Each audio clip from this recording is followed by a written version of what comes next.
Makikita po natin itong low pressure area, ito yung bagyong Wilma. Kahapon ay humina at naging isang low pressure area na lamang ang bagyong Wilma, at base sa datos natin, ito pong orange, ibig sabihin medium chance na lamang, or medium po yung posibilidad na ito ay maging bagyo. Kung magiging bagyo ito in the next 24 to 48 hours, pero base po sa mga datos natin, mas malaki yung posibilidad na tuluyan pong malulusaw na itong low pressure area na ito. So patuloy po natin itong i-monitor. Samantala, patuloy pa rin ang pag-iral ng shear line at ng northeast monsoon, at ito magdadala ng mga pag-ulan sa malaking bahagi ng Luzon, lalong-lalo na dito sa may eastern section ng northern at northern, central hanggang southern Luzon. Samantala po, itong low pressure area natin na huling namatan dito sa may katubigan malapit sa may bahagi ng Colasi sa Antique, inaasahan natin magdadala ng mga pag-ulan sa Mimaropa at sa western Visayas. Mapapansin naman natin, malaking bahagi ng Visayas at Mindanao walang masyadong kaulapan, kaya maaasahan natin or inaasahan natin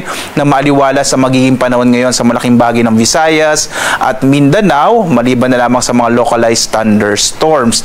Maliban nga sa monitor nating low pressure area, wala na tayong namamatang iba pang mga low pressure area o bagyo sa labas ng Philippine Area of Responsibility.